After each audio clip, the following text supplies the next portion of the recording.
तो अब हम बात करने वाले हैं यहाँ पर आपके सामने बायोलॉजी के महत्वपूर्ण जो प्रश्न आपके मॉडल सेट में दिए गए हैं उन सभी को हम डिस्कस करेंगे पूरे एक्सप्लेनेशन के साथ।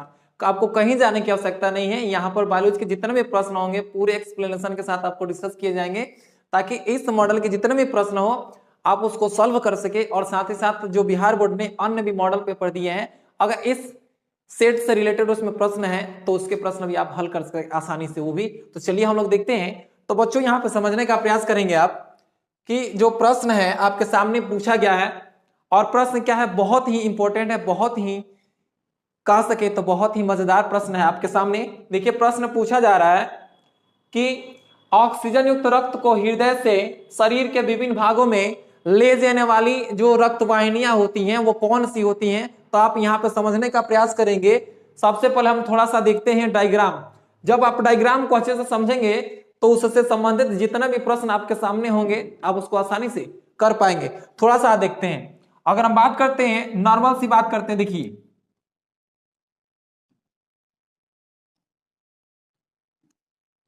आप समझने का प्रयास करेंगे। जैसे कि यहां पर डायग्राम है हार्ट का, ठीक है, ये हार्ट का डायग्राम हम बता रहे हैं आपको। ओके, समझिए। अब थोड़ा सा ध्यान देंगे, यहां पर नलियां पाई जाती हैं, ठीक है, 3 नलियां होती हैं। यहां एक नली प्रवेश करती है, यहां पर एक नली और एक नली बाहर निकलती है, समझिए। अब यहां पर जो है तो हम कहते हैं आलिंद, ये आलिंद है, ये भी आलिंद है। ओके, और ये जो बच्चों ध्यान देंगे, ये है जैसे कि हम यहां पर खड़े हैं तो ये जो हमारा हिस्सा है ये राइट वाला हिस्सा है और ये लेफ्ट वाला हिस्सा है। तो आप समझिए हम ऐसे ही हमारा क्या है, हार्ट है, इसी क्या है पोजीशन में है। तो इधर वाला जो हिस्सा होगा उसको हम कहेंगे राइट, और इधर वाला जो हिस्सा होगा उसको क्या कहेंगे बच्चों, उसको कहेंगे हम लेफ्ट वाला। चलिए हम लोग दिल की तो बात कर रहे हैं, चलिए तो इसको हम क्या बोलेंगे, दाया।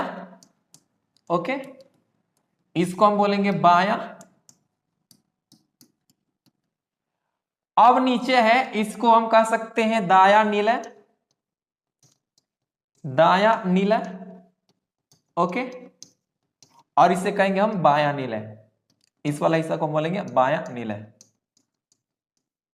बाया नीला। ओके, तो यहां पर आपके देखिए एग्जाम में आपके ये भी प्रश्न पूछे जाते हैं कि मनुष्य का जो हृदय होता है उसमें कितने चैम्बर होते हैं। तो बच्चों थोड़ा सा समझिएगा, मनुष्य के हृदय में कितने चैम्बर होते हैं, 4 होते हैं।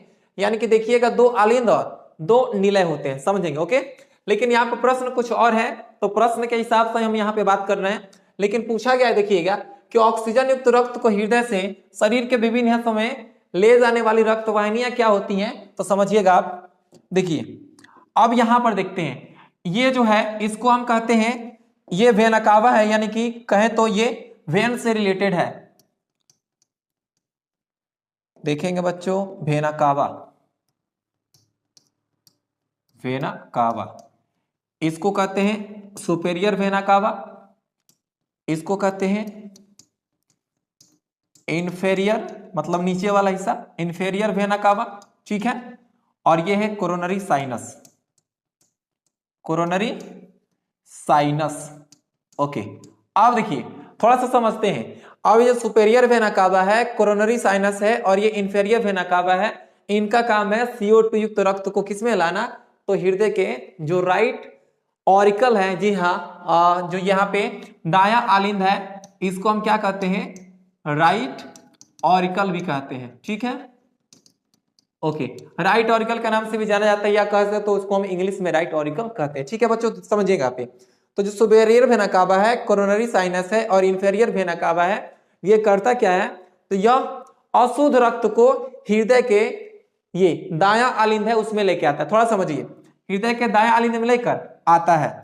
अब देखिए अब होता क्या है कि ये जो दाया आलिंद है उससे जो रक्त है वो आता है दाया नीले में। अभी आप समझने का प्रयास करेंगे, ये है अभी भी क्या है, CO2 युक्त रक्त है। कौन सा रक्त है बच्चों, CO2 युक्त रक्त, यानी कि ये अशुद्ध रक्त है, शुद्ध रक्त नहीं है, ऑक्सीजन युक्त रक्त नहीं है। अब समझिएगा, अब यहां से ये रक्त यहां पर आया और इसमें देखिएगा एक नली निकली हुई है। अब इस नली का नाम क्या होता है समझने का प्रयास करेंगे। इस नली का नाम होता है फुफ्फुस धमनी।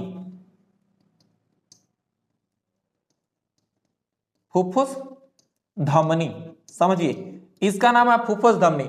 अब फुफ्फुस धमनी क्या होता है तो समझिएगा, इसको फुफ्फुस धमनी क्यों कहते हैं, क्योंकि ये अशुद्ध रक्त को लेकर जाता है हमारे जो फुफ्फुस यानी जिसके संबंध है लंग्स से। कहां पे ले जाता है बच्चों, लंग्स पे लेके जाता है, यानी कि अशुद्ध रक्त को लंग्स के पास ले जाता है ताकि उसमें ऑक्सीजन जुड़ सके।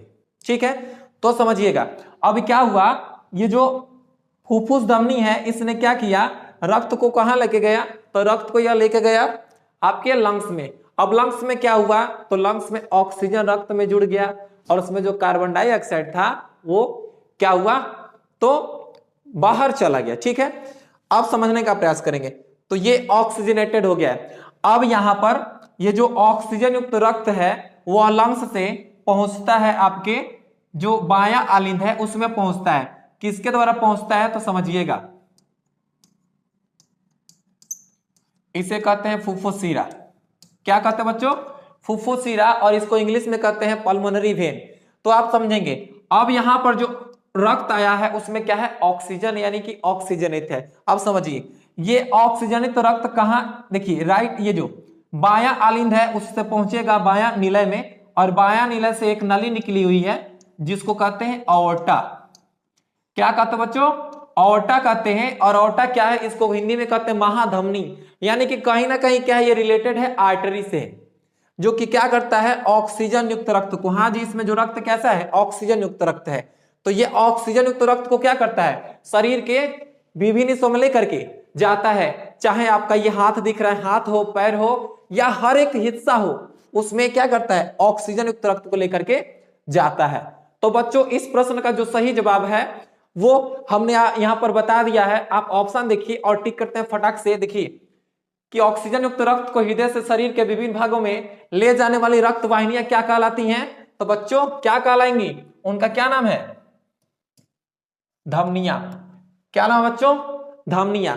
नीला नहीं हो सकता है क्योंकि ये चेंबर है, ना ही आलिंद होगा और ना ही ये वेन्स होंगे, क्योंकि आप यहां पे देख रहे हैं कि कहीं से वेन्स क्या कर रहा है, ऑक्सीजन तो रक्त को हृदय से विभिन्न हिस्सों में ले जाने का कार्य नहीं कर रहा है। तो इस प्रश्न का जो सही जवाब क्या होगा, धमनियां।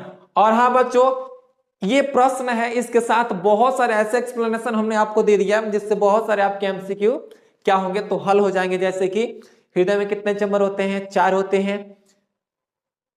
ये जो रक्त है इसका ऑक्सीजनेशन यानी कि उसमें ऑक्सीजन कहां जुड़ता है, तो लंग्स में जुड़ता है। इसी तरह से इसमें बहुत सारे प्रश्न हमने क्या कर दिए, आपको बता दिए हैं। तो बच्चों वीडियो को शुरू से अंत तक जरूर देखिएगा ताकि आपका जो पूरा कंसेप्ट है क्लियर होते जाए और आपके एग्जाम में एक भी एमसीक्यू ना छूटे और आप एग्जाम में 100% करो। ठीक है, चलिए अब हम बात करते हैं जो दूसरा प्रश्न है आपके सामने बायो का, वो कौन सा प्रश्न है देखेंगे आप। ओके, समझने का प्रयास करेंगे। अब प्रश्न आपके सामने है कि रक्त के हल्के पीले रंग का जो चिपचिपा पदार्थ होता है उसमें क्या कहते हैं, ध्यान से समझेंगे। ऑप्शन देखते हैं लिम्फ। तो बच्चों आपको बता दें लिम्फ क्या है, तो लिम्फ और रक्त क्या होते हैं, 2 प्रकार के ये बॉडी फ्लूइड होते हैं। तो लिम्फ तो होगा नहीं।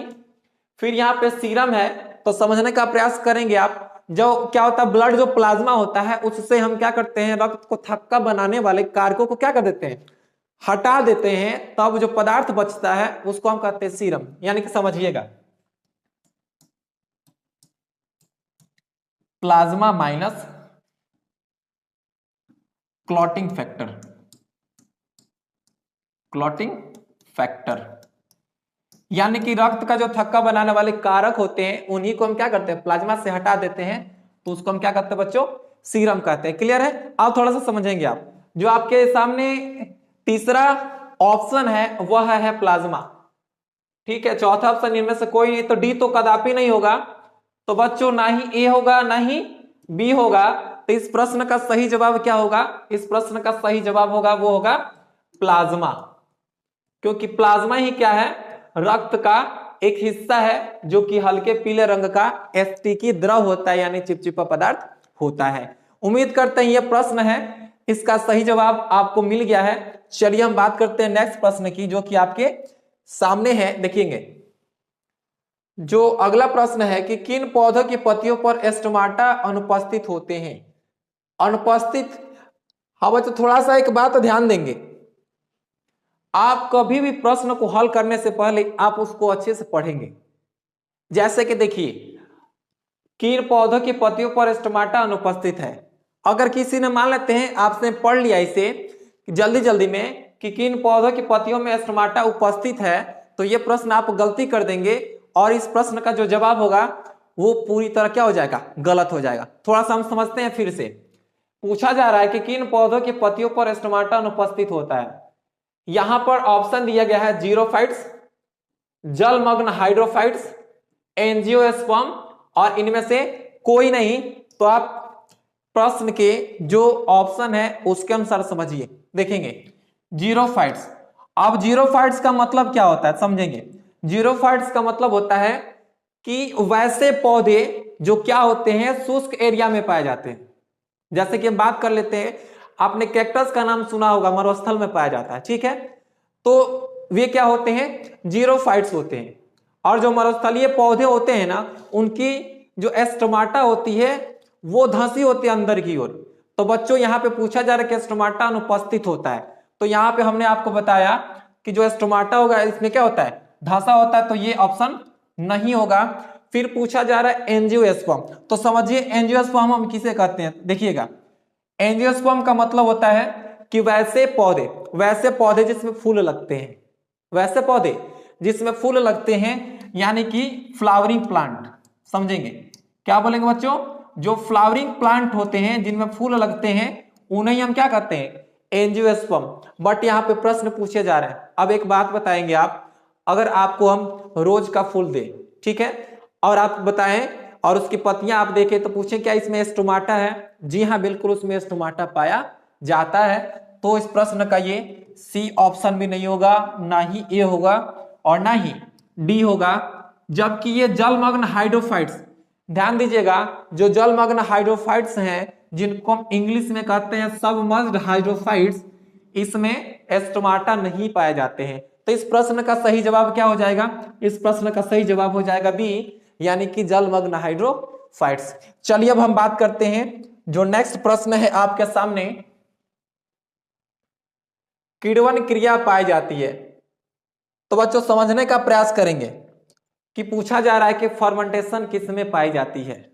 बहुत ही आसान सा ये प्रश्न है, आप समझिएगा कि कभी भी जो किण्वन की प्रक्रिया होती है वह किसमें होती है, तो समझेंगे वह होती है ईस्ट में। किसमें होती है बच्चों, ईस्ट में होती है। तो इस प्रश्न का जो सही जवाब होगा वो होगा ईस्ट, यानी कि ए, ठीक है। अब हम बात करते हैं अगला प्रश्न जो कि आपके सामने है। जैसा कि हमने प्रश्न बताया था आपको कि पूर्ण विकसित अंडाशय कहलाता है, तो बच्चों इसका जो सही जवाब था वो आपके सामने था कि पूर्ण विकसित जो अंडाशय होता है वो किसमें कन्वर्ट हो जाता है, यानी कि किसमें परिवर्तित होता है, तो वो फ्रूट में परिवर्तित हो जाता है, यानी कि ये किसमें परिवर्तित होता है, फल में परिवर्तित हो जाता है, ठीक है। चलिए अब हम बात करते हैं अगले प्रश्न की जो कि आपके सामने होगा।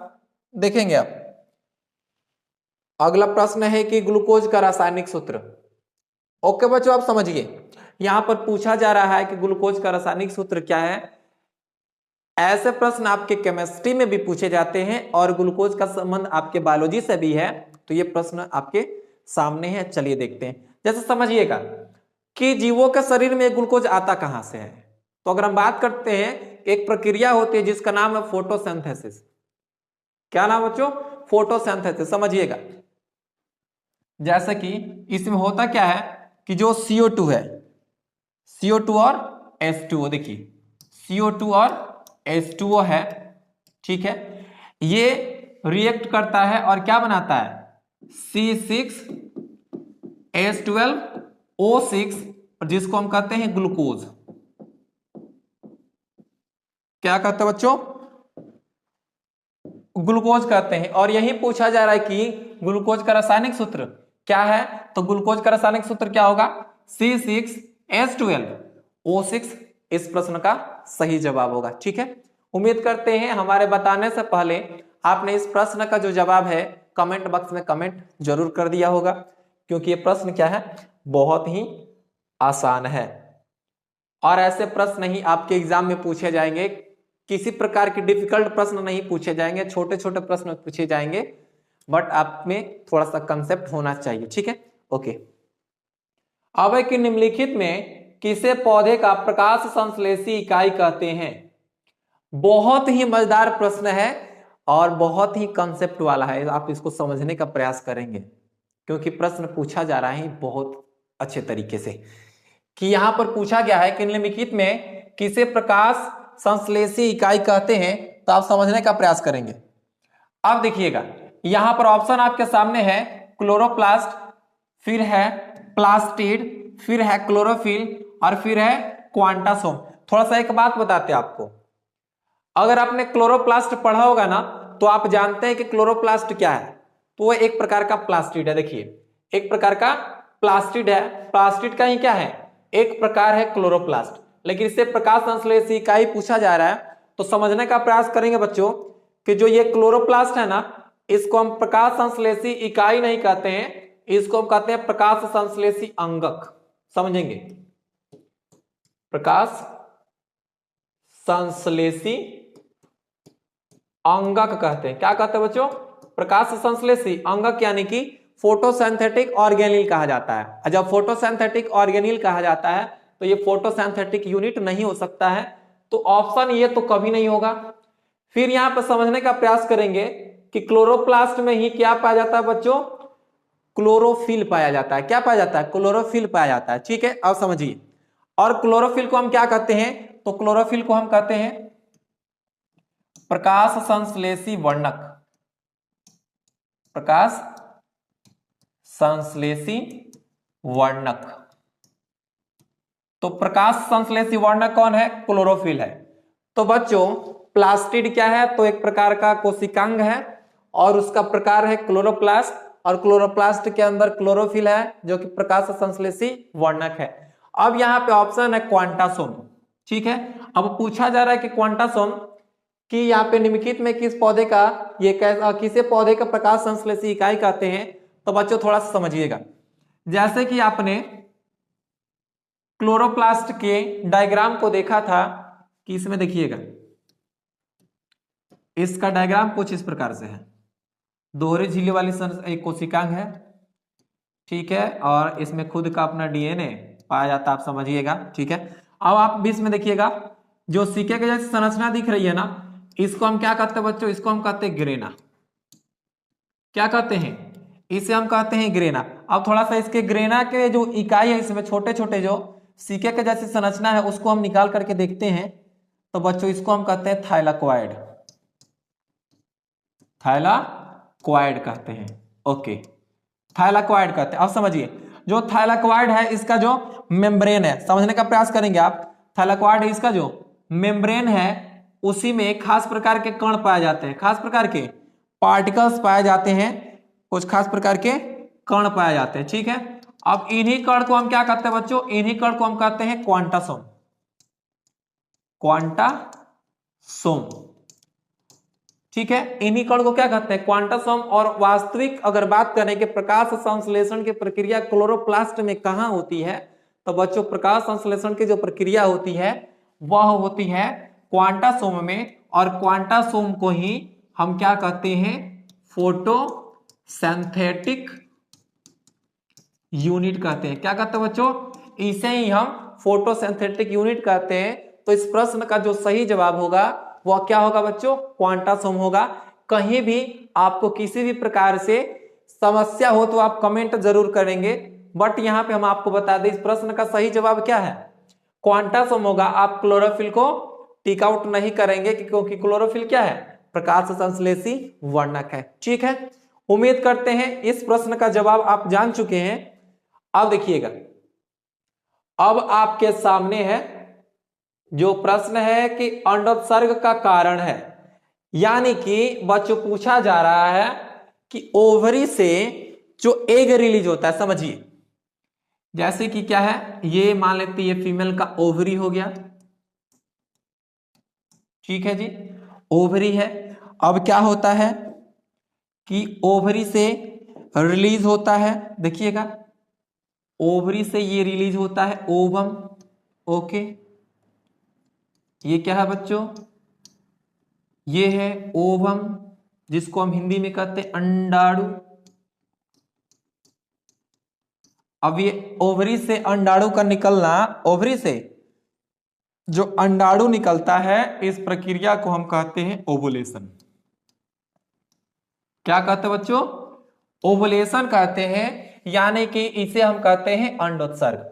और बच्चों आपको बता दें, अंडोत्सर्ग के लिए जो हार्मोन रिक्वायरमेंट होता है, यानी जिस हार्मोन की आवश्यकता होती है, उसे हम कहते हैं ल्यूटिनाइजिंग हार्मोन, यानी कि LH। तो इस प्रश्न का सही जवाब क्या हो जाएगा, LH हो जाएगा, ल्यूटिनाइजिंग हार्मोन। फुल फॉर्म पे भी आप फोकस करेंगे, ल्यूटिनाइजिंग हार्मोन। ठीक है बच्चों, तो कहीं जाने की जरूरत नहीं है, वीडियो में शुरू से अंत तक बने रहें, ताकि आपके सभी प्रश्न हैं वो आप बोर्ड के एग्जाम में क्या कर सके, प्रश्न को आप हल कर सके, एग्जाम को एकदम अच्छे वे में क्या करें, आप प्रश्न को हल करेंगे एकदम पूरे मस्ती में। तो इस प्रश्न का सही जवाब क्या है, तो वह अभी है इनकी ल्यूटिनाइजिंग हार्मोन। ठीक है, अब हम बात करते हैं जो नेक्स्ट प्रश्न है आपके सामने, जो कि है कि निम्नलिखित जीवों में किसमें अलैंगिक जनन द्विखंडन यानी कि द्विविखंडन पूछा जा रहा है। यानी कि यहां पर बात कर लेंगे बच्चों, तो यहां पर जो पूछा जा रहा है या पूछा जा रहा है कि निम्नलिखित में कौन ऐसे जीव हैं जिनमें बाइनरी फिजन नहीं होता है। तो बाइनरी फिजन क्या होता है, इसको सबसे पहले समझते हैं, फिर हम प्रश्न की ओर ध्यान देंगे, समझने का प्रयास कीजिएगा। मानते हैं यहां पर ये कोई जीव है, ठीक है। अब होता क्या है, ये मान लेते पेरेंट है, ठीक है। अब पेरेंट का जो शरीर है, क्या होता है कि पेरेंट का शरीर दो हिस्सों में बढ़ जाता है, देखिएगा दो हिस्सों में बट जाता है, और शरीर लगभग देख रहे हैं बराबर बराबर हिस्सों में बट गया है, दो हिस्सों में बट जाता है। इसको हम कहते हैं बाइनरी फिजन, बाइनरी फिजन, और इसे हम कहते हैं द्विविखंडन। तो बच्चों आपको हम बता दें कि ये अमीबा है, ठीक है। अमीबा भी क्या होता है, टूट करके दो हिस्सों में बट जाता है, यानी कि अमीबा में द्विविखंडन की प्रक्रिया होती है। तो ये जवाब जरूर नहीं होगा इसमें। फिर ये पैरामीशियम, तो देखिएगा पैरामीशियम कुछ इस प्रकार का होता है, चप्पल की आकृति वाला। ध्यान रखेंगे पैरामीशियम की आकृति कैसी होती है बच्चों, तो चप्पल के जैसी ही होती है। अगर एग्जाम में पूछा जाए कि पैरामीशियम की आकृति कैसी होती है, तो बस कुछ करना नहीं है, अपने नीचे अपने चप्पल की ओर ध्यान देंगे और याद कर लेंगे कि पैरामीशियम की आकृति कैसी होती है, तो चप्पल के जैसी होती है। क्लियर है। अब देखिए जो पैरामीशियम है ये क्या होता है, दो हिस्सों में बढ़ता है, तो कुछ इस प्रकार से देखिएगा, यानी इसमें जो सभी संरचनाएं हैं वो डबल डबल हो जाती हैं, फिर ये अलग पैरामीशियम, फिर ये अलग पैरामीशियम। ठीक है जी। तो यहाँ पे आप देख रहे हैं कि पैरामीशियम में भी क्या हो रहा है, तो पैरामीशियम में भी द्विविखंडन की प्रक्रिया पाई जा रही है। तो बच्चों पैरामीशियम में भी नहीं होगा। और हाँ, अब ध्यान देंगे लेशमानिया, लेशमानिया में भी द्विविखंडन की प्रक्रिया होती है, तो ऑप्शन नंबर ए भी नहीं होगा। आप देखिए ऑप्शन नंबर सी है। तो इस प्रश्न का सही जवाब जो है वो ईस्ट होगा। आप समझिएगा, देखिए जैसे कि हम समझते हैं ये ईस्ट है। अब क्या होता है कि ईस्ट में के शरीर में एक छोटा सा उभार उत्पन्न होता है, जिसको हम कहते हैं बड। क्या कहते हैं बच्चों, बड कहते हैं। जैसे देखिएगा इसके न्यूक्लियस है, अब क्या होता है इसका जो न्यूक्लियस है कुछ हिस्सा इसके अंदर चला जाता है।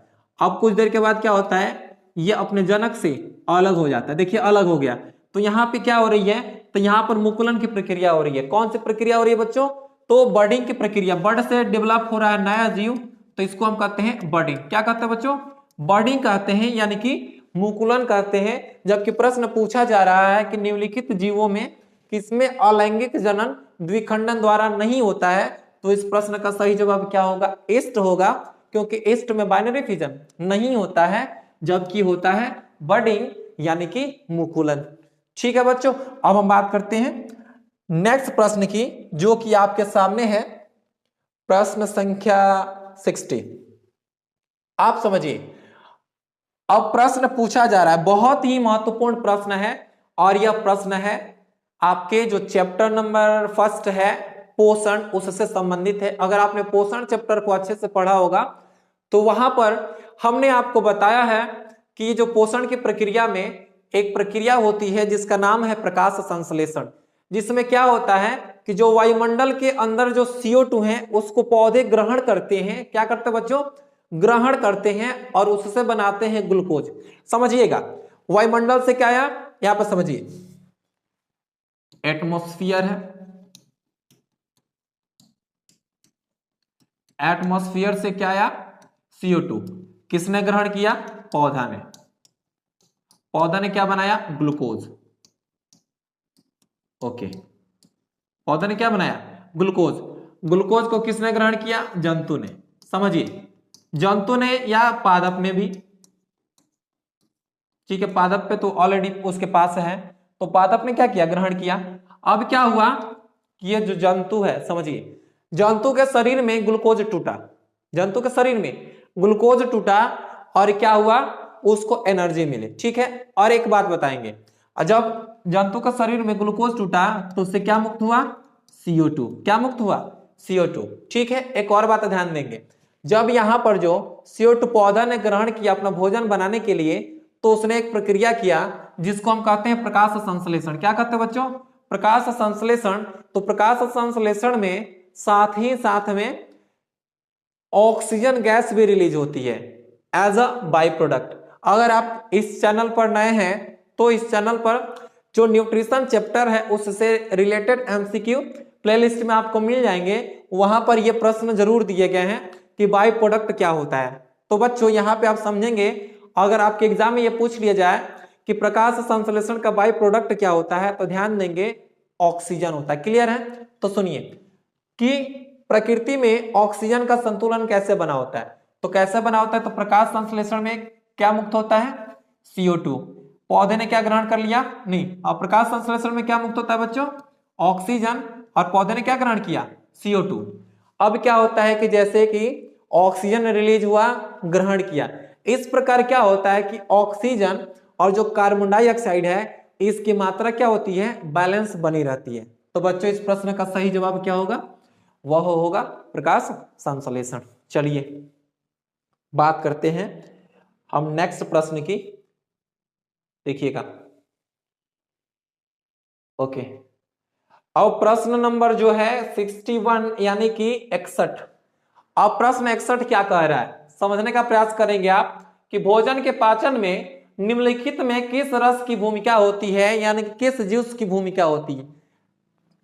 सभी ऑप्शन को हम एक्सप्लेन करके थोड़ा सा देखते हैं। ठीक है, अब देखिएगा, पीत रस। अब पीत रस क्या करता है? तो वसा का पायसीकरण करता है।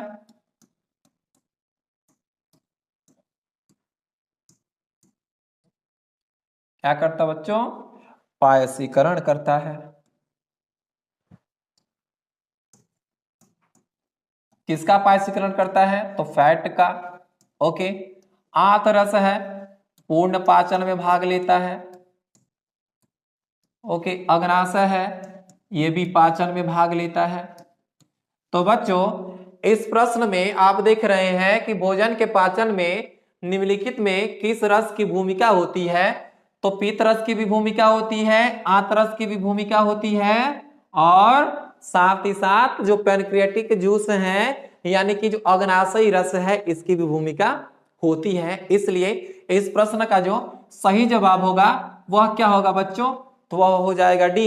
आप इसे ध्यान में रखेंगे। ठीक है, अब बात करते हैं बच्चों नेक्स्ट प्रश्न जो आपके सामने है कि ट्रिप्सिन नामक एंजाइम कहां पाया जाता है। तो आप समझिए कि जो ट्रिप्सिन एंजाइम होता है बच्चों कहां पाया जाता है। तो ऑप्शन देखते हैं, ऑप्शन है कि पित्ताशय में। जी बिल्कुल नहीं, पित्ताशय ऑप्शन ही नहीं होगा कभी भी। अग्नाशय, अग्नाशय में भी नहीं होगा। जठर रस, गैस्ट्रिक जूस, गैस्ट्रिक जूस में पेप्सिन, रेनिन, HCl होता है, ये भी नहीं होगा। गैस्ट्रिक लाइपेज भी होता है, नहीं होगा। ऑप्शन नंबर सी यानी कि आंत रस जो होता है उसमें क्या होता है? ट्रिप्सिन नामक एंजाइम पाया जाता है।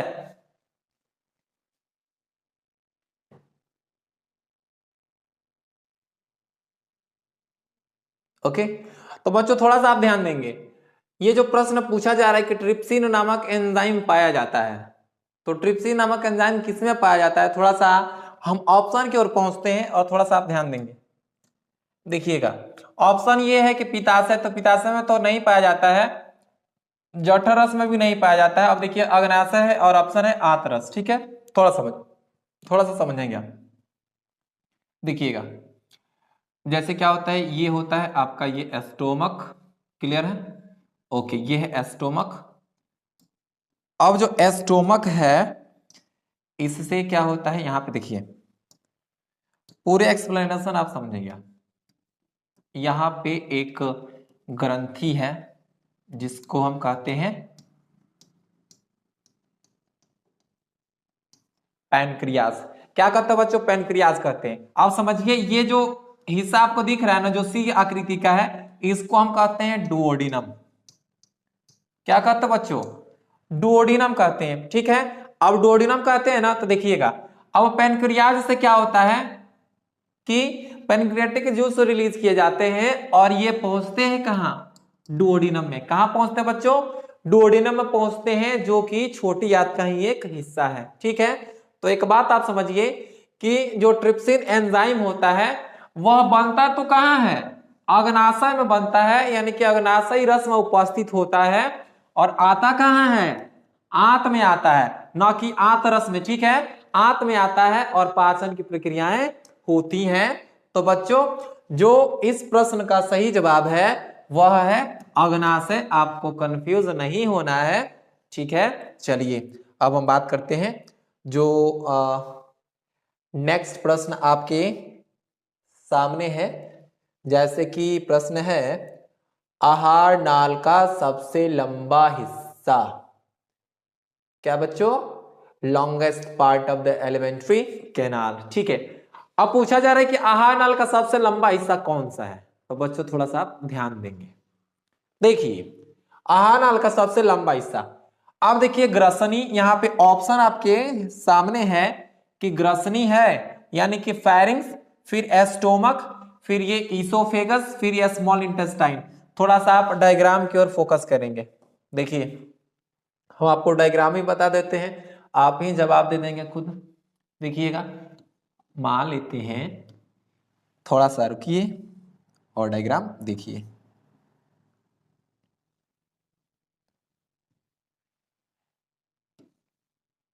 डायग्राम हम कुछ अच्छा सा तो बना ही लेंगे। ठीक है, ओके जी, ये है ऐसे, ओके, ये ऐसे, यहाँ पे ये माउथ कैविटी। ठीक है बच्चों, ओके ओके, हम पहुंच रहे हैं, ये आपका एस्टोमक, ये अब शुरू हो गया छोटी आंत, और देखेंगे बच्चों ऐसे ऐसे करके, ऐसे ऐसे क्या होता है, छोटी आंत पूरा घुमावदार होता है, और ये कितने, तो 6 मीटर का होता है। कितने मीटर का बच्चों, 6 मीटर का होता है।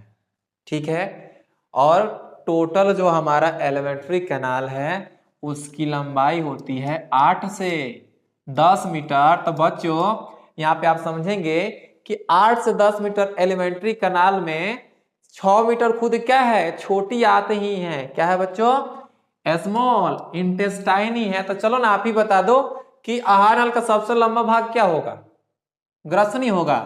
नहीं होगा। अब ग्रसनी क्या होता है आप समझिए। देखिए जैसे कि क्या होता है कि जो ये माउथ कैविटी है ना, ठीक है, यहां पे देखिएगा एक और नली ओपन होती है। ठीक है, एक नल और नली ओपन होती है जिसको हम कहते हैं विंड पाइप, यानी कि बच्चों इसमें आपके ये श्वास नली भी यहीं पे ओपन होते हैं। तो यहाँ पर एक जो जगह होता है, खाली जगह होता है, यहाँ पे आपको दिख नहीं रहा है लेकिन यहाँ पर एक खाली जगह होता है जिसको हम कहते हैं फेरिंग्स कहते हैं। ठीक है, ये छोटा सा हिस्सा है, तो ये ऑप्शन नहीं होगा। चलिए डायरेक्ट हम प्रश्न की बात करते हैं और इसके उत्तर की बात करते हैं। तो बिना किसी देरी के आप इसके उत्तर को फटाक से क्या कर देंगे, लगा देंगे, जो कि ये छोटी आंत और ये एलिमेंट्री कैनाल का सबसे लंबा हिस्सा है जिसकी लंबाई कितनी होती है, 6 मीटर होती है। ठीक है, ओके, चलिए नेक्स्ट प्रश्न की बात करते हैं। मनुष्य में पाचन की क्रिया का आरंभ कहां से होता है? कमेंट बॉक्स में कमेंट करें। चलिए देखिए, आप समझने का प्रयास करेंगे। जैसे कि हमारा जो एलिमेंट्री कैनाल है, हमारा एलिमेंट्री कैनाल है, उसमें कौन कौन से हिस्से होते हैं। तो पिछले आपने डायग्राम को जरूर देखा था कि डायग्राम कुछ इस प्रकार का था, ठीक है, ऐसे ये माउथ हो गया, ओके। अब क्या होता है, माउथ हो गया और इसके अंदर इसके नीचे क्या है, एलिमेंट्री कैनाल के और भी हिस्से हैं, ठीक है जी। जैसे कि देखिए माउथ हो जाता है, ओके, उसमें ब्यूकल कैविटी होती है, फिर फेरिंग्स है, फिर यहाँ पे ये भोजन नली होती है, फिर ये आपका अमाशय होता है, फिर पेनक्रियाज, बहुत सारे ऑर्गन्स हैं, फिर यहाँ पे आप पहुंचते हैं तो उसमें इंटेस्टाइन होता है। इंटेस्टाइन दो प्रकार के, एक छोटी आंत एक बड़ी आंत, ठीक है। अब पूछा क्या जा रहा है, समझिए कि मनुष्य में पाचन की क्रिया का आरंभ कहाँ होता है, ठीक है। अब देखिए ग्रसनी में, तो आप समझिए ग्रसनी में पाचन की क्रिया नहीं होती है, ऑप्शन क्या हो जाएगा, ये तो नहीं होगा। छोटी आंत में कंप्लीट होता है, शुरुआत नहीं होता है। अमाशय में भी भोजन का पाचन होता है लेकिन शुरुआत नहीं होता है। तो बच्चों पूछा जा रहा है कि भोजन के पाचन का शुरुआत कहां से होता है, तो मुख गुहा से होता है। आप इसे समझिए, देखिए कैसे देखेंगे आप। देखिए हम क्या करते हैं जी, जब हम भोजन करते हैं तो उसको हम चबाते हैं। क्या करते हैं बच्चों, चबाते हैं। और एक बात बता दें, जो हमारा माउथ कैविटी है, माउथ कैविटी है, ओके, माउथ जो कैविटी है उसमें क्या पाए जाते हैं, तो उसमें कुछ ग्रंथियां पाई जाती हैं जिन्हें हम कहते हैं लार ग्रंथि, सैलिवरी ग्लैंड। और बच्चों हमारे माउथ कैविटी में कितने जोड़े सैलिवरी ग्लैंड होते हैं, आप इस प्रश्न का जवाब कमेंट बॉक्स में कमेंट जरूर करें कि सैलिवरी ग्लैंड कितनी होती हैं। अब देखिए सैलिवरी ग्लैंड के द्वारा रिलीज होता है, यानी कि स्रावित होता है सलीवा, जिसको हम हिंदी में कहते हैं लार। क्या कहते हैं बच्चों, लार कहते हैं, ठीक है, सलीवा, लार। अब लार में क्या होता है, तो लार में एक एंजाइम होता है जिसका नाम है टाइलिन। क्या नाम बच्चों, टाइलिन, या इसको हम एमाइलेज भी कहते हैं, या आप इसे सैलिवरी एमाइलेज के नाम से भी जानते हैं। तो बच्चों यहां पे जो सैलिवरी एमाइलेज है ये कार्बोहाइड्रेट को डाइजेस्ट करता है, ठीक है। एक बात समझिए, क्या होता है कि जब आप रोटी खाते हैं ना और रोटी को कुछ देर तक चबाते हैं, कुछ देर तक चबाते हैं तो आपको मीठा स्वाद लगता है। क्या कभी आपने ऐसा सोचा है, क्या इस बात पर कभी आपने ध्यान दिया है कि आखिर क्या कारण है कि जब आप रोटी को चबाते हैं तो कुछ देर के बाद वो मीठा लगता है। तो बच्चों इस प्रश्न, ये जो प्रश्न है इसका जवाब आप खोजने का प्रयास करेंगे। चलिए हम लोग प्रश्न में पहुंचते हैं, ठीक है। तो आप देखिए जो सैलिवरी एमाइलेज है या टाइलिन है, ये करता क्या है कि भोजन में जो ग्लूकोज है या कार्बोहाइड्रेट है, देखिएगा कार्बोहाइड्रेट है, ठीक है। अब कार्बोहाइड्रेट है उसको क्या कर देता है, उसको करता है कन्वर्ट किसमें, माल्टोज में। किसमें कन्वर्ट कर देता है बच्चों, माल्टोज में। यानी यहां पर जो पाचन की क्रिया हो रही है कार्बोहाइड्रेट की हो रही है हमारे माउथ में। तो बच्चों पाचन की क्रिया का शुरुआत कहां हो गई, तो हमारे माउथ कैविटी में हो गई, ठीक है। और किसके मदद से, तो सैलिवरी एमाइलेज और टाइलिन के, या टाइलिन के मदद से। तो बच्चों अगर पूछा जाए आपसे बताइए कि सलीवा यानी कि लार में कौन सा एंजाइम पाया जाता है, तो एमाइलेज। और बच्चों कभी कभी यह भी पूछ लिया जाता है कि एमाइलेज को किस और नाम से जाना जाता है, तो आप ध्यान रखेंगे कि टाइलिन के नाम से भी जाना जाता है, ठीक है जी, ओके। बात करते हैं जो नेक्स्ट प्रश्न है, निम्नलिखित में कौन वसा के पाचन में सहायक होता है। तो बच्चों अभी आपने देखा जो पिछला क्वेश्चन था उसमें हमने आपको सलीवा में पाए जाने वाले एंजाइम की बात की थी, जो क्या कर रहा था, कार्बोहाइड्रेट को डाइजेस्ट कर रहा था। ऑप्शन देखिएगा कि निम्नलिखित में कौन सा वसा के पाचन में सहायक होता है, तो टाइलिन तो कभी नहीं होगा, ठीक है। माल्टेज ग्लूकोज को, ये माल्टोज को डाइजेस्ट करता है, ये भी नहीं होगा, वसा पूछा जा रहा है। जबकि माल्टोज क्या करता है, माल्टोज क्या है, तो प्रकार का कार्बोहाइड्रेट है जिसको माल्टेज डाइजेस्ट करता है। लैक्टेज, ये लैक्टोज को क्या करता है, डाइजेस्ट करता है, किसको, लैक्टोज को। हाँ जी बच्चों, लाइपेज। लाइपेज क्या करता है? लिपिड या फैट को डाइजेस्ट करता है। तो इस प्रश्न का सही जवाब क्या होगा? लाइपेज होगा। क्लियर है? ओके जी। अब आपके सामने है नेक्स्ट प्रश्न। ग्लाइकोलाइसिस की प्रक्रिया संपन्न होती है। देखिए, आप समझने का प्रयास करेंगे। पूछा जा रहा है कि where the process of glycolysis will be completed या टेक्स प्लेस, यानी कि कहां पर ग्लाइकोलाइसिस की प्रक्रिया क्या होती है बच्चों? संपन्न होती है। चलिए हम आपको एक बात बताते हैं। देखिए, श्वसन की प्रक्रिया होती है, ठीक है। श्वसन की प्रक्रिया में 2 स्टेप होती है। एक होता है ग्लाइकोलाइसिस, ग्लाइकोलाइसिस, और एक प्रक्रिया होती है जिसको कहते हैं Krebs cycle. Krebs cycle. Okay, अब देखिएगा, अब जो ग्लाइकोलाइसिस की प्रक्रिया होती है बच्चों, ग्लाइकोलाइसिस की प्रक्रिया होती है इसके कोशिका द्रव्य में, यानी कि जो कोशिका होता है उसके साइटोप्लाज्म में, साइटोप्लाज्म में। और साइटोप्लाज्म को क्या कहते हैं बच्चों? कोशिका द्रव्य, कोशिका द्रव्य, ठीक है, कोशिका द्रव्य कहते हैं। और क्रेब साइकिल की प्रक्रिया कहां होती है? माइटोकॉन्ड्रिया में। अब थोड़ा सा ध्यान दीजिए। और बच्चों, माइटोकॉन्ड्रिया को हम कोशिका का क्या कहते हैं जी? पावर हाउस भी कहते हैं, power house of the cell, ये याद रखेंगे, ठीक है। तो ग्लाइकोलाइसिस की प्रक्रिया होती है आपकी ये साइटोप्लाज्म में, और ये क्रेब साइकिल की प्रक्रिया होती है माइटोकॉन्ड्रिया में।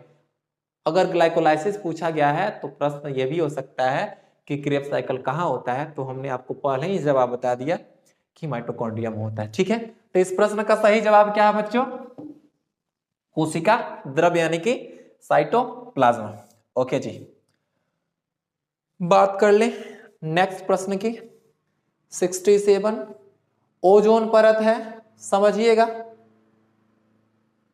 चलो बच्चों समझते हैं, ठीक है। अब यहां पे पूछा जा रहा है कि ozone layer is, ozone layer is या ओजोन परत होता है। अब थोड़ा सा आप ओजोन के बारे में जानिए, फिर ऑप्शन की ओर जानेंगे, क्योंकि ओजोन से रिलेटेड बहुत सारे प्रश्न भी पूछे जा सकते हैं, ठीक है। थोड़ा सा समझिए।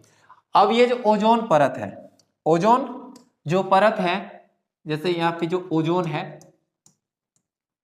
ओजोन में क्या होते हैं? ऑक्सीजन, देखिएगा O3, ओजोन को हम O3 कहते हैं, और इसमें क्या होते हैं? ऑक्सीजन के 3 परमाणु, ऑक्सीजन के 3 परमाणु। हम यहां पर ये क्यों बता रहे हैं? क्योंकि एक बार प्रश्न में पूछा भी जा चुका है कि ओजोन में ऑक्सीजन के कितने परमाणु होते हैं। तो बच्चों कितने परमाणु होते हैं जी? 3 परमाणु होते हैं, ठीक है जी। अब सुनिएगा, अब देखिए, जो हमारा ये वायुमंडल है ना, उसमें एक मंडल होता है जिसको कहते हैं समताप मंडल, समझिएगा, समताप मंडल, जिसको हम इंग्लिश में कहते हैं स्ट्रेटोस्फीयर, स्ट्रेटोस्फीयर। ओके जी, समताप मंडल। अब समताप मंडल में ही यह लेयर पाया जाता है, ओजोन लेयर पाया जाता है, जो कि करता क्या है आप समझिए। मान लेते ये ओजोन लेयर है, ओके जी। अब यहां पे ये सूर्य है, सूर्य से किरण आती है, उसकी किरणों में होती है यूवी रेज। कौन सी किरणें? यूवी रेज, यानी जिसको हम कहते हैं पराबैंगनी किरणें। अब क्या करता है यह ओजोन लेयर कि जो यूवी रेज है, ये क्या है? सन है, उसको डायरेक्ट पृथ्वी पर आने से रोकती है, यानी कि ऊपर ही छान लेती है। क्लियर है ना जी? तो आप बताइए, ऊपर जब छान लेती है तो क्या इससे हमें हानि है कि फायदे हैं जी? फायदा ही ना है। तो इस प्रश्न का सही जवाब क्या हो जाएगा? बेनिफिशियल है, यानी कि फायदेमंद है, लाभदायी है। ओके जी, आप बट ध्यान रखेंगे, इस प्रश्न का तो जवाब मिल गया, लेकिन आप देखिएगा कि ओजोन को O3 से डिनोट करते हैं, और इसमें ऑक्सीजन के 3 परमाणु होते हैं, और यह परत समताप मंडल में पाया जाता है, और यह सूर्य से आ रही पराबैंगनी किरणों को पृथ्वी पर आने से रोकता है, ठीक है ना जी? ओके, आप समझिए। नेक्स्ट प्रश्न आपके सामने है निम्नलिखित में, हाँ, प्रश्न संख्या है 68 कि निम्नलिखित में कौन फूल में नर प्रजनन अंग है? तो बच्चों थोड़ा सा आप ध्यान देंगे, यहाँ पर पूछा जा रहा है कि इसमें से कौन सा फ्लावर के अंदर मेल रिप्रोडक्टिव पार्ट है। चलिए हम आपको फ्लावर का डायग्राम बताते हैं, और जब आप डायग्राम देख लेंगे ना तो आप जवाब दे देंगे हमारे बताने से पहले। चलिए इसको हम देखते हैं, इसका डायग्राम यानी कि फ्लावर का डायग्राम होता है कैसा, देखिएगा। ओके जी, समझते हैं। देखिए ये तो हो गया थैलेमस। ओके,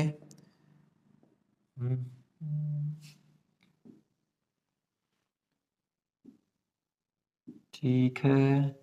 ये ओवरी। बच्चों उम्मीद करते हैं आपको फ्लावर का डायग्राम पता होगा, ठीक है। चलिए जी देखेंगे आप। चलिए ज्यादा कुछ की बात नहीं करते हैं, ये है थैलेमस, ठीक है। थैलेमस, इसको बात करें तो ये थैलेमस है, और ये तो डंठल है जिसको हम कहते हैं पेडिसेल। ओके, अब थोड़ा सा आप समझिए। अब ये जो दिख रहा है ना, ये है कैलिक्स, और कैलिक्स कैलिक्स कैलिक्स कैलिक्स, हाँ इसका नाम है कैलिक्स, जिसको कहते हैं बाह्यदल पुंज। ये है कैलिक्स, इसका नाम है कोरोला। ये जो दिख रहा है इसका नाम है एंड्रोसियम, एंड्रोइसियम, ठीक है। ये जो बीच में दिख रहा है जो येलो कलर से है, इसका नाम है गायनोइसियम। समझने का प्रयास करेंगे बच्चों।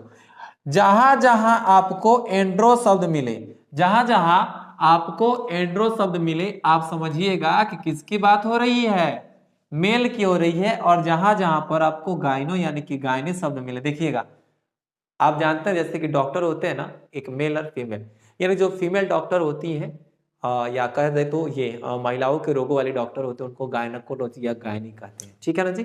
तो गायनी क्या है, ये फीमेल है। तो बच्चों ये है फीमेल से रिलेटेड है।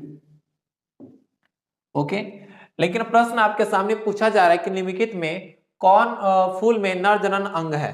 तो बच्चों यहाँ पे एंड्रोसियम क्या होता है, मेल रिप्रोडक्टिव पार्ट है, बट ऑप्शन नहीं है, ऑप्शन नहीं है। इसका भी हमारे पास समाधान है। चलिए हम एंड्रोसियम को ही अलग कर लेते हैं। अब आप देखिए ये एंड्रोसियम का क्या है, इसको हम कहते हैं फिलामेंट, फिलामेंट। अब ये जो दिख रहा है इसको कहते हैं एंथर, ठीक है ना जी। इसको क्या कहते हैं, एंथर कहते हैं। अब जो एंथर है वह कनेक्टिव से जुड़ा है, ठीक है, कनेक्टिव से जुड़ा है। अब एंथर के अंदर क्या होता है, तब पोलन ग्रेन्स बनते हैं, पोलन ग्रेन्स का निर्माण होता है। तो बच्चों परागकण कहाँ बनते हैं, तो परागकण बनते हैं एंथर में। थोड़ा सा एक बात ध्यान दीजिएगा, यहाँ पर एंथर पूछा जा रहा है, ठीक है ना जी। और एक्चुअली हिंदी में लिखा गया पुंकेसर, पुंकेसर को हम इंग्लिश में स्टामेन कहते हैं। क्या कहते हैं बच्चों, एस्टामेन कहते हैं, जो कि मेल रिप्रोडक्टिव पार्ट होता है। बट यहाँ पे पूछा जा रहा है कि निम्नलिखित में कौन फूल में नर प्रजनन अंग है। तो यहाँ पे आपके एग्जाम में देखिएगा, आपके एग्जाम में एक रूल होता है कि अगर क्या होता है हिंदी में कुछ आपको कंफ्यूजन होती है तो आप इंग्लिश को क्या करते हैं, मानते हैं, ठीक है। तो चलिए देखिएगा, तो पेटल में तो ये पेटल और जो थैलेमस होते हैं ये प्रजनन अंग नहीं होते, इनमें प्रजनन की प्रक्रियाएं नहीं होती है। प्रजनन की प्रक्रियाएं किसमें होगी, एंथर में, क्योंकि एंथर में बनता है पोलन ग्रेन्स, और जिसके अंदर बनेंगे मेल गैमेट्स, या जिसके द्वारा बने मेल गैमेट, ठीक है। तो इस प्रश्न का सही जवाब क्या हो जाएगा बच्चों, एंथर हो जाएगा, ठीक है। उम्मीद करते हैं किसी प्रकार की समस्या नहीं हो जाएगी। चलिए समस्या, नया समस्या आपके सामने खड़ी है कि पौधे में श्वसन क्रिया के अंतर्गत एटीपी के टूटने से ऊर्जा मुक्त होती है। आप याद रख लेंगे, आप इसको याद ही कर लेंगे, क्योंकि एग्जाम में पूछे तो जाएंगे और पूछे जाते भी हैं कि अगर एक एटीपी टूटता है या एटीपी टूटता है, समझिए सिंपल सी बात, एटीपी टूटता है तो कितनी ऊर्जा मुक्त होती है। तो बच्चों इतना 30.5 किलो जूल प्रति मोल, ठीक है, आप इसे याद रखेंगे। ओके, प्रश्न संख्या 70, इथाइल एल्कोहल किस प्रकार के श्वसन से बनता है। तो बच्चों यहाँ पे जो प्रश्न पूछा जा रहा है कि जो इथाइल एल्कोहल है किस प्रकार के श्वसन से बनता है, यानी कि किस प्रकार का रेस्पिरेशन होता है जिसमें इथाइल अल्कोहल बनता है। ऑप्शन की ओर देखते हैं। ऑप्शन है कि अवायवीय, नहीं, पहले है कि वायुवीय, फिर है अवायवीय, फिर है किण्वन और फिर है इनमें से कोई नहीं। एक हम बात बता दें कि ये जो इथाइल अल्कोहल है, इथाइल अल्कोहल है एक प्रक्रिया के द्वारा बनाई जाती है, एक प्रक्रिया के द्वारा बनती है और बच्चों उस प्रक्रिया का नाम है किण्वन। क्या नाम बच्चों? उस प्रक्रिया का नाम है किण्वन। तो बच्चों ये प्रक्रिया का नाम है किण्वन, ना कि ये श्वसन का ये प्रकार है। ठीक है, ओके, तो ये ऑप्शन नहीं होगा और वायवीय श्वसन में अल्कोहल नहीं बनता है। क्लियर है? ओके, अब ऑप्शन आपके सामने एक बच गया जिसका नाम है अवायवीय। एक और बात बता दें कि जो अवायवीय है इसको हम इंग्लिश में कहते हैं एनएरोबिक रेस्पिरेशन। क्या कहते हैं बच्चों? एनएरोबिक रेस्पिरेशन कहते हैं और यह प्रक्रिया ऑक्सीजन के अनुपस्थिति में होती है। कब होती है? ऑक्सीजन के अनुपस्थिति में होती है। और ग्लूकोज जब ऑक्सीजन की अनुपस्थिति में क्या होता है? टूटता है तो बनता है C2H5OH, जिसको हम कहते हैं इथाइल अल्कोहल। और इथाइल अल्कोहल किस प्रकार के श्वसन में बनता है? तो बच्चों अवायवीय श्वसन में बनता है। चलिए जी, नेक्स्ट समस्या, समस्या नहीं बच्चों, प्रश्न जिसे आप एंजॉय करते हुए बनाएंगे। चलिए जी, रक्त में उपस्थित कौन सी कणिकाएं श्वसन गैसों के परिवहन में भाग लेती हैं? श्वसन gas, respiratory gases, O2 CO2, respiratory gases O2 CO2, समझिए, respiratory gases O2 CO2। Okay, पूछा जा रहा है ना कि रक्त में उपस्थित कौन सी कणिकाएं, यानी कि कौन से ग्रेन्यूल्स होते हैं जो कि करते क्या हैं, या यहाँ पे देखिए कि एक्चुअली यहाँ पर सेल्स लिखने चाहिए, उसे ग्रेन्यूल्स लिखा है, ठीक है, बट मॉडल पेपर है तो देखते हैं उसी को, कि रक्त में उपस्थित कौन सी कणिकाएं श्वसन गैसों के परिवहन में भाग लेती हैं। ठीक है, आरबीसी जी, लाल रक्त कणिकाएं, कर्पसल्स होते हैं। ठीक है, ये WBC है। ओके जी, क्या ए भी है कि नहीं है? एक बात तो समझिएगा, WBC में किसी प्रकार का कोई रेस्पिरेटरी पिगमेंट नहीं होता है, तो ऑप्शन बी नहीं होगा, तो ये तो होगा ही नहीं, ना ही ये होगा। अब ऑप्शन आपके सामने है आरबीसी, तो इस प्रश्न का सही जवाब आरबीसी है, बट आप थोड़ा सा समझिए, देखिएगा आरबीसी। अब जो आरबीसी है ना, देखिए ये आरबीसी है, अब ये जो आरबीसी है इसमें होता क्या है तो समझिएगा, इसका ये जो मेम्ब्रेन है ना उसमें पाया जाता है हीमोग्लोबिन। ठीक है, एक प्रकार का बोले तो पिगमेंट है। और कौन सा पिगमेंट है? तो ये पिगमेंट है श्वसन पिगमेंट, श्वसन वर्णक, इसको कहते हैं श्वसन वर्णक। ओके जी, रेस्पिरेटरी पिगमेंट है जी। अब क्या होता है कि Hb क्या करता है? O2 और CO2 का एक्सचेंज करने में मदद करता है, या कहे तो O2 और CO2 का परिवहन करता है, ट्रांसपोर्ट करता है। तो बच्चों इस प्रश्न का सही जवाब क्या है? वह है आरबीसी, क्योंकि आरबीसी में होता है हीमोग्लोबिन, और हीमोग्लोबिन क्या करता है? CO2 और O2 के ट्रांसपोर्ट में मदद करता है। और CO2 और O2 को क्या कहते हैं हम लोग? रेस्पिरेटरी गैसेज, रेस्पिरेटरी गैसेज यानी कि श्वसन गैसेज।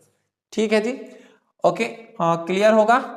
अब प्रश्न आपके सामने है कि पादप अपशिष्ट कहां जमा करते हैं? तो बच्चों आपने प्लांट देखा है ना, देखते हैं कि जो प्लांट होते हैं ना उनकी पत्तियां पीली होकर के सूख जाती हैं, पत्तियां पीली होकर के सूख जाती है, उनके छाल क्या होते हैं? सूख जाते हैं। ठीक है, तो यहाँ पे एक बात बता दें आपको, जो पौधे होते हैं अपने शरीर के अंदर बनने वाले उत्सर्जित पदार्थों से छुटकारा पाने के लिए उसे तो अपने पत्तियों में जमा करते हैं या पुराने छाल में जमा करते हैं, और साथ ही साथ जो कोशिकाएं होती हैं, पादप कोशिकाएं, उनमें बड़ी से रिक्तिका होती हैं उसके अंदर जमा करती हैं। ठीक है, तो इस प्रश्न का सही जवाब क्या हो जाएगा? तो लीफ भी सही है बच्चों, लीफ भी सही है, छाल भी सही है, इंग्लिश में बार्क कहते हैं, वैक्यूल भी सही है। तो इस प्रश्न का सही जवाब क्या हो जाएगा? डी हो जाएगा। चलिए अब हम बात कर लेते हैं नेक्स्ट प्रश्न की। बच्चों क्या इस प्रश्न में कोई दिक्कत तो नहीं है ना? दिक्कत भी नहीं होना चाहिए, क्योंकि पतियों में भी जमा होते हैं, वेहिकल्स में भी और छाल में भी। दिक्कत होगा तो आप कमेंट जरूर करेंगे, उसका समाधान हम जरूर करेंगे। बस आप कि एक भी प्रश्न गलती नहीं होने चाहिए आपके एग्जाम में, क्योंकि 80 प्रश्न दिए गए हैं ना साइंस से, तो आपको 40 करने हैं और आपका 40 में 40 सही हो। हमारी यही शुभकामनाएं आपके साथ रहेंगी। तो बच्चों चलिए, मनुष्य की आहार नाल का कौन सा भाग किसी एंजाइम को स्रावित नहीं करता है? प्रश्न आपके सामने है कि मनुष्य के जो आहार नाल है, एलिमेंट्री कैनाल है, उसमें कौन सा हिस्सा है जिससे किसी प्रकार के एंजाइम का स्राव नहीं होता है? थोड़ा समझिए। मुंह में सलीवा, ठीक है जी। सलीवा में कौन सा एंजाइम? टाइलिन जी, ऑप्शन पहले ही खत्म। अमाशय gastric juice, gastric juice, pepsin, rennin enzyme है, ऑप्शन ये भी खत्म। ग्रास नली, जिसको यहाँ पे ईसोफेगस लिखा गया है, ईसोफेगस लिखा गया, समझिए।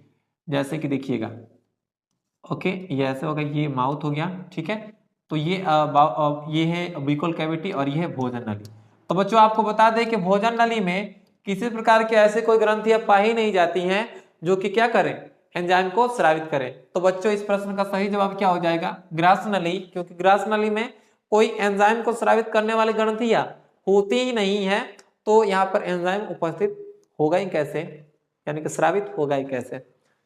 चलिए प्रश्न का सही जवाब क्या है जी? वो है ग्रास नली, ठीक है। ओके, अब प्रश्न है कि मूत्र की सांद्रता किसकी उपस्थिति पर निर्भर करती है? मूत्र की जो सांद्रता है, यानी कि concentration of urine depends upon the presence of which या हुम, ठीक है, किसके ऊपर निर्भर करती है? तो बच्चों ध्यान देंगे कि जो कंसंट्रेशन ऑफ क्या है, यूरिन है, उसको कंट्रोल करने में महत्वपूर्ण भूमिका निभाता है, जिसका नाम है anti diuretic hormone, ADH hormone, ठीक है। बच्चों यहाँ पे देखिए कि प्रश्न कुछ इस प्रकार से है कि मूत्र की सांद्रता किसकी उपस्थिति पर निर्भर करती है। तो इस प्रश्न का जो सही जवाब होगा वो एडीएच। और आपको बता दें बच्चों कि एडीएच को यहाँ वैसोप्रेसिन के नाम से भी जानते हैं, तो इसका जो ऑप्शन होगा वो बी और सी दोनों है, ठीक है। बस इसमें है नहीं, फिर भी कोई दिक्कत नहीं है, आप इसे याद रखेंगे। ओके जी, कि यूरिन में जो है कि मूत्र की सांद्रता किस पर निर्भर करती है, तो एंटी डाययूरेटिक हार्मोन। देखिए आप इसको फुल फॉर्म में इसका याद रखेंगे, एडीएस को कहते हैं हम लोग anti diuretic hormone, anti diuretic hormone. थोड़ा सा समझिएगा। अभी क्या होता है, एंटी डाययूरेटिक हार्मोन की जो कमी हो जाती है तो होता है डायबिटीज, डायबिटीज इंसिपिडस, इंसिपिडस। बच्चे थोड़ा सा ध्यान देंगे, ये वो शुगर वाली डायबिटीज नहीं है, कंफ्यूज नहीं होना है। डायबिटीज दो प्रकार की होती हैं। डायबिटीज का लक्षण होता है कि व्यक्ति बार बार पेशाब करने जाता है ना, इसमें वही ये भी होता है, इसमें ये भी सिम्टम होता है, व्यक्ति बार बार पेशाब करने जाता है। बट ये जो शुगर जिसको कहते हैं ना कि चीनी रोग हो गया है, उसमें यूरिन में होते हैं कार्बोहाइड्रेट यानी ग्लूकोज की मात्रा। बट बच्चों इसमें यूरिन में ग्लूकोज नहीं होता है, बट व्यक्ति क्या करता है, बार बार यूरिनेट करता है। और कब करता है? जब एंटी डाययूरेटिक हार्मोन की कमी हो जाती है, ठीक है जी। तो आप ध्यान रखेंगे, अगर एंटी डाययूरेटिक हार्मोन की कमी होती है तो डायबिटीज इंसिपिडस होता है, ठीक है। और जब इंसुलिन हार्मोन की कमी होती है तो डायबिटीज मेलाइटस होता है, diabetes mellitus, mellitus, diabetes mellitus होती है। ओके जी, ठीक है। तो आपके प्रश्न के साथ साथ बहुत सारे ऐसे आपको कंसेप्ट मिल गए जो कि आपके एग्जाम के लिए महत्वपूर्ण हो सकते हैं। कौन सा हार्मोन पौधे की वृद्धि से संबंधित नहीं है? तो बच्चों आपको बता दें, ऑक्सिन भी क्या है, एक प्रकार का ग्रोथ हार्मोन है। साइटोकाइनिन भी एक प्रकार का ग्रोथ हार्मोन है। जिबरेलिन भी एक प्रकार का ग्रोथ हार्मोन है। जबकि एब्सिसिक एसिड यानी कि जिसको हम एविया हार्मोन कहते हैं, यह पौधे में क्या करता है, तो सेनेसेंस लाता है, वृद्धावस्था लाता है। तो ये किसी प्रकार से क्या करता है, वृद्धि में भाग नहीं लेता है। तो इस प्रश्न का सही जवाब क्या होगा, वो होगा डी। ठीक है, एब्सिसिक एसिड। ओके जी, एब्सिसिक एसिड है। अब प्रश्न है कि मानव हृदय किस तंत्र का भाग है। तो बच्चों आपको बता दें कि मनुष्य के हार्ट के द्वारा क्या होता है, तो ब्लड को पंप किया जाता है और ब्लड शरीर के विभिन्न हिस्सों में पहुंचता है, यानी कि परिवहन की प्रक्रिया होती है। और बच्चों हम आपको बता दें कि जंतुओं में जो परिवहन होता है उसको हम कहते हैं सर्कुलेशन। क्या कहते हैं बच्चों, उसको हम कहते हैं सर्कुलेशन। ओके जी, सर्कुलेशन यानी कि परिसंचरण, और इसी को हम कहते हैं परिवहन। तो बच्चों हृदय किससे संबंधित है, तो हृदय संबंधित है परिवहन तंत्र से, यानी कि सर्कुलेटरी सिस्टम से। ठीक है ना जी। ओके, अब है कि जीव विज्ञान की वह शाखा जो गुणों के वंशानुक्रम के अध्ययन के संबंधित है। तो बच्चों ध्यान दीजिएगा, जीव विज्ञान की वह शाखा जिसमें हम वंशागति और विभिन्नताओं का अध्ययन करते हैं उसे हम कहते हैं जेनेटिक्स। तो इसमें पूछा जा रहा है कि वंशानुक्रम, आंख बंद करके जवाब होगा आपका आनुवांशिकी, और आनुवांशिकी के अंतर्गत आता है क्रमिक विकास। ठीक है, क्रमिक विकास आता है evolution, gradual changes. Option A होगा नहीं, ऑप्शन सी भी नहीं होगा। इस प्रश्न का सही जवाब क्या होगा, जेनेटिक्स। ओके, उम्मीद करते हैं आप जेनेटिक्स अच्छे से पढ़े होंगे, क्योंकि जेनेटिक्स बहुत ही इंटरेस्टिंग सब्जेक्ट है बच्चों, और जेनेटिक्स में बहुत से आपकी ये लाइफ में कैरियर भी है इसका जेनेटिक्स में।